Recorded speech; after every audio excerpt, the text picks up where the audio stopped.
हे कृष्ण करुणा सिंधो दीनबंधो जगत्पते गोपेश गोपिका कांत राधा कांत नमस्तुते। तप्त कांचन गौरांगी राधे वृंदावनेश्वरी वृषभानुसुते देवी प्रणमामि हरिप्रिये। हरे कृष्ण भक्तों, आप सबका स्वागत है, आप सबका अभिनंदन और अभिवादन है। आप सभी भक्तजन श्रवण कर रहे हैं श्री नारद और व्यास संवाद। इसी संबंध में आपने सुना था, श्री नारद जी वेदव्यास से कहते हैं, हे वेदव्यास, अपनी रचना से जनता को प्रेरित करो। भगवत प्राप्ति ही जीवन का एकमात्र लक्ष्य है। संसार में भ्रमण करो, अधलोक में जाओ, ऊर्ध्वलोक में जाओ, ब्रह्मलोक में जाओ, कहीं भी, किसी भी स्थान में, किसी भी काल में, किसी भी वस्तु में प्राणी को तब तक शांति नहीं मिलेगी, तब तक सुख नहीं मिलेगा, जब तक वो भगवान की भक्ति में, श्री कृष्ण के चरणार बिंदों के प्रति वो आसक्त नहीं होगा। वेदव्यास, यही जीवन का लक्ष्य होना चाहिए। आपने सुना था, तस्यैव हेतु प्रत्येत कोविदो न लभ्यते यद भ्रमताम उपर्यधा। भक्ति की महिमा उन्होंने बतलाई। भक्ति में कोई प्रत्यवाय नहीं है, थोड़ी सी भी भक्ति जीवात्मा का परम कल्याण करने में समर्थ है। इसलिए श्री नारद जी कहते हैं, वेदव्यास, मेरे जीवन का अनुभव है। देखो, जब तक कोई व्यक्ति अपने जीवन का अनुभव, स्वयं की अनुभूति बतलाता है, उससे समाज अधिक प्रेरित होता है। श्री रामचरितमानस में तुलसीदास गोस्वामी कहते हैं, वाल्मीक नारद घट जोनी निज निज मुखनि कही निज होनी। वाल्मीक, नारद और घट जोनी माने अगस्त्य ऋषि, इन्होंने अपने अपने मुख से अपना अपना इतिहास बतलाया है।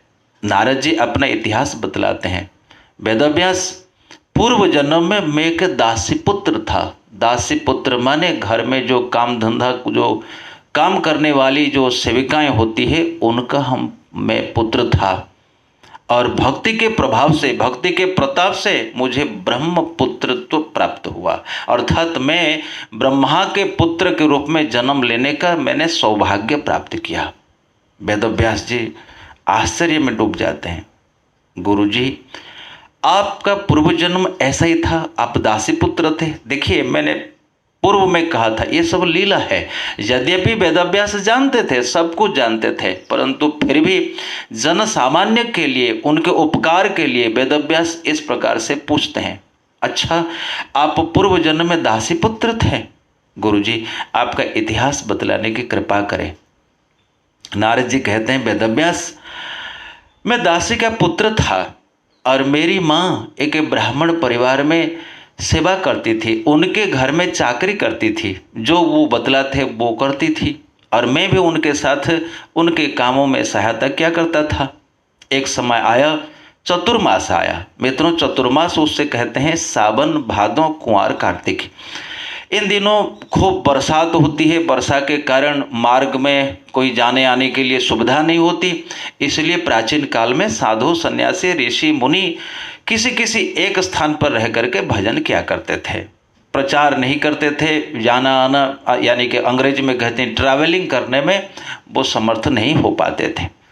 तो मित्रों, नारद जी कहते हैं, उस ब्राह्मण परिवार में एक बार भगवान श्री कृष्ण के अति प्रिय भक्त रहने लगे आकर।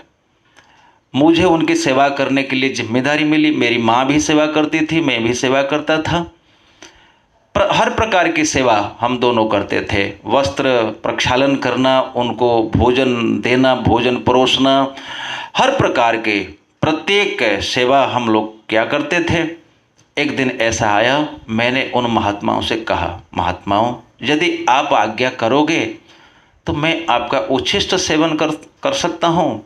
तो महात्माओं ने देखा कि ये बालक बहुत अच्छा है। तब तक मेरी आयु मात्र 5 वर्ष की थी, मुझे खेल कूद में बिल्कुल इच्छा नहीं थी।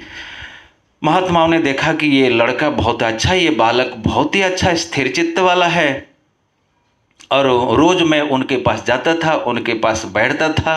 क्या करते थे, कैसे भगवान का नाम लेते थे, कैसे कीर्तन करते थे, वो सब मैं देखा करता था। महात्माओं का भी मेरे प्रति स्नेह बढ़ने लगा था। जब मैंने महात्माओं से निवेदन किया, महात्माओं ने खुशी खुशी कहा, हाँ बेटा तुम पा सकते हो। तो एक बार की घटना व्यास, मैंने उनके जो पात्र है वो प्रसादी पात्र से जो उनका उच्छिष्ट था एक बार पाया था। बस उससे परिणाम यही हुआ, मेरा अंतःकरण शुद्ध हो गया।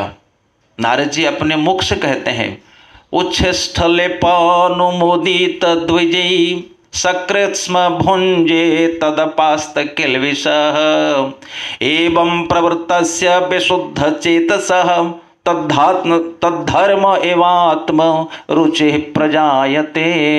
ये भागवत का प्रथम स्कंद के 5 अध्याय का ये श्लोक है। नारद जी का अपना अनुभव।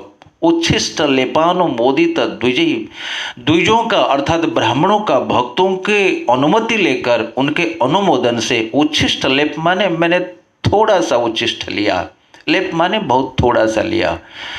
क्या हुआ, उससे सकृत्स्म भुंजे, एक बार मात्र लिया था, पर उससे परिणाम हुआ मेरे समस्त पाप नष्ट हो गए। तदपास्त किल्बिष, पापों को कहते हैं किल्बिष। उस प्रसाद, उस उच्छिष्ट के सेवन मात्र से मेरे समस्त पाप नष्ट हो गए। तो क्या हुआ, मुझे उच्छिष्ट लेपानुमोदित द्विजै सकृत्स्म भुंजे तदपास्त किल्बिष एवं प्रवृत्तस्य, इस प्रकार मैं दिन रात सेवा करने लगा। दिन रात मैं उनकी सेवा करता था और उनकी आज्ञा से उनके उच्छिष्ट का मैं सेवन करता था। एवं प्रवृत्तस्य, दिन रात ऐसा ही चला जब तक चतुर्मास पूरा नहीं हुआ, अर्थात 4 महीने 120 दिन तक इस प्रकार की क्रिया रोज रोज चलती रही। परिणाम क्या हुआ, मेरा चित्त शुद्ध हो गया। चित्त शुद्ध का एकमात्र लक्षण है मित्रों, तत् धर्म एवं आत्मरुचि प्रजायते। मेरे मन में, मेरे चित्त में उनके धर्म के प्रति, उनके धर्म माने वो जो भजन करते थे, वो जो कीर्तन करते थे, जैसे प्रातःकाल जग जाते थे, भगवान का नाम लेते थे, उनकी पूजा अर्चना करते थे, मैं रोज रोज मैं प्रत्यह वो सब लीलाओं को, उन सब क्रियाओं को देखा करता था। इस प्रकार से उनकी क्रियाओं के प्रति हमारे चित्त में रुचि जग गई। तद्धर्म एवात्म रुचि प्रजायते। मित्रों, भगवत भजन में, भक्ति के मार्ग में रुचि एक बहुत अच्छी भूमिका मानी जाती है। आदौ श्रद्धा ततः साधु संग अथ भजन क्रिया अनर्थ निवृत्ति स्यात् ततो निष्ठा रुचि तथा। रुचि माने 6वीं भूमिका, प्रेम प्राप्ति की जो 9 भूमिका है, 9 सीढ़ियाँ हैं, उनकी 6वीं सीढ़ी पे रुचि आती है, अर्थात भगवान के भजन में रुचि हो जाना। बस और क्या चाहिए। वेदव्यास, ये मेरा अनुभव है। वेदव्यास टकटकी लगाकर एकांत चित्त से नारद जी के बातों को सुना करते थे, सुन रहे थे। उनको लगा था वाकई भक्ति कितना आश्चर्यजनक है। एक बार मात्र मैंने उच्छिष्ट सेवन किया था, उसका परिणाम हुआ मेरा चित्त, मेरा अंतःकरण शुद्ध हो गया।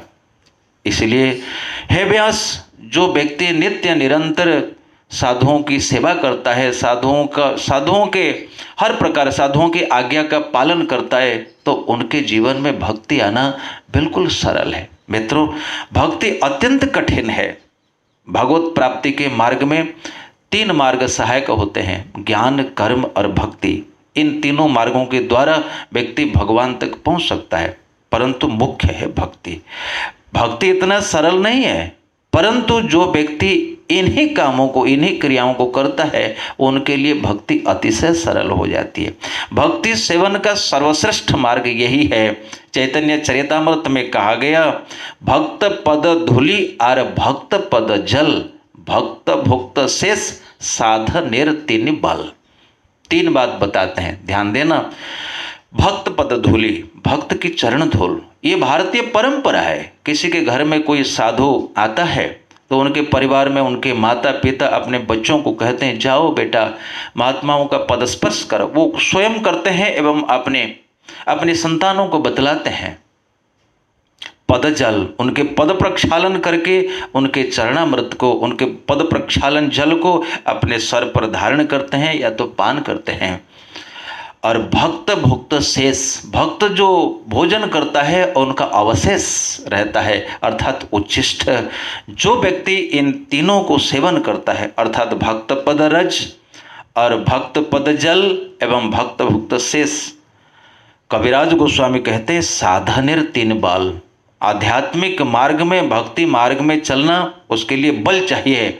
और कविराज गोस्वामी कहते हैं जो व्यक्ति इन तीनों को करता है अर्थात वैष्णव के पदजल, उनके भोजन का अवशेष और उनके पदरज को सदैव अपने मस्तक पर धारण किए हुए रहता है, उस व्यक्ति के लिए, उस साधक के लिए भक्ति सरल हो जाती है। भक्ति कठिन है वैसे तो, परंतु उस साधक के लिए भक्ति संपूर्ण भाव से सरल हो जाती है। मित्रों, नारद जी अपना अनुभव बताते हैं। वेदव्यास के मन में और जिज्ञासा बढ़ी, अच्छा आपके मन में जब रुचि हुई तब आप उनके संग क्यों नहीं चले गए? नारद जी ने कहा मैं जा ही रहा था, लेकिन महात्माओं ने कहा बेटा तू अभी 5 वर्ष के हो, तुम्हारा समय नहीं आया, तुम चले जाओ, तुम हमारे साथ चले जाओगे तो तुम्हारी माँ क्या सोचेगी? हमें समय की प्रतीक्षा करो। मैं बहुत रोया, मैंने बहुत ही आग्रह किया, पर महात्माओं ने कहा बेटा समय की प्रतीक्षा करो।